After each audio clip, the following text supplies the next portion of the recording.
आज आप लोगों को मैं जो है जीव विज्ञान पढ़ाने वाला हूँ। कौन सा चैप्टर? जीव विज्ञान सब्जेक्ट है जीव विज्ञान। तो आप लोग फिजिक्स पढ़ चुके हैं, केमिस्ट्री पढ़ चुके हैं, अब क्या पढ़ने वाले हैं? बायो। तो बायो सबसे पहले चीज जो है बाबू हम जान लेते हैं कि जो है जीव विज्ञान किसे कहेंगे।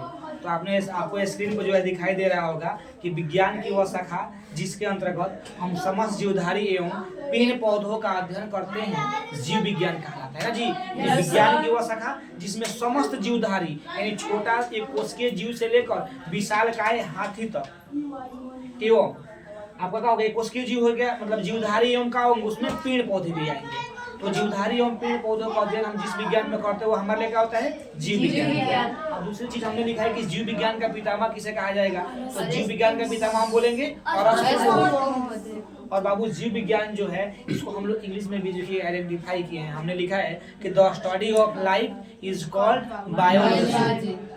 और जीव विज्ञान जो है दो शब्दों से मिलकर बना है, यानी बायोलॉजी दो शब्दों से मिलकर बना है, बायो और लॉजी। तो बायो का अर्थ होता है जीवन और लॉजी का अर्थ होता है। और आपका क्लास 9 का पहला चैप्टर का नाम है कि कोशिका जीवन की आधारभूत इकाई है। मतलब हमारे जो जीवन है, हमारे जो शरीर है वो कोशिकाओं से मिलकर क्या हुआ है? बना है। एक एक कोशिकाएं जो है मिलकर क्या बनाया है? उत्तक।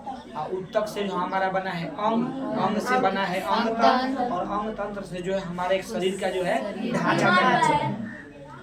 तो इसका पहला क्वेश्चन देखिएगा, वन लाइनर टाइप का क्वेश्चन हमने लिखा है कि कोशिका का अध्ययन क्या कहलाता है? तो कोशिका का अध्ययन कहलाता है काइटोलॉजी। क्या बोलेंगे? काइटोलॉजी। अच्छा कोशिका, सर कोशिका की खोज किसने किया? तो कोशिका का खोज सर्वप्रथम 1665 ईस्वी में रॉबर्ट हुक किए।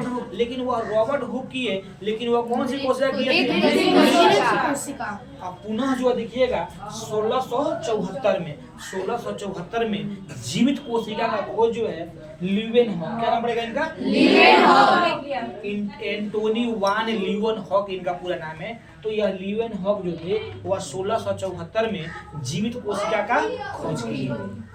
फिर बाबू हम लोग देखेंगे सर कोशिका छोटी भी होती होगी, बड़ी भी होती होगी। जैसे मान लीजिए जो है एक कोशिकीय जीव जैसे अमीबा, पैरामीशियम, शैवाल, इनका क्या होता है? शरीर बहुत छोटा होता है। तो यह एक कोशिकीय जीव होते हैं, इनकी कोशिकाओं की संख्या तो छोटी होती होगी। जैसे सर एक हाथी ले लीजिए तो हाथी की कोशिकाओं की संख्या क्या होती है? बड़ी होती है। तो हम कहेंगे बाबू कि सबसे छोटी जो कोशिका होती है, सबसे छोटी कोशिका को हम बोलते हैं माइक्रोप्लाज्मा। क्या बोलते हैं? माइक्रोप्लाज्मा। सबसे बड़ी कोशिका जो है वह शुतुरमुर्ग के अंडे में होती है जी। अब फाइनली लास्ट में हम लिखे हैं कि मृत कोशिका को हम नेफ्रोसिस कहते हैं। क्या कहते हैं? नेफ्रोसिस। तो आप लोग इसको कॉपी राइट कर लीजिए, फिर हम लोग क्या करेंगे इस चैप्टर को और विधिवत तरीका से पढ़ेंगे। आपके लिए थैंक यू।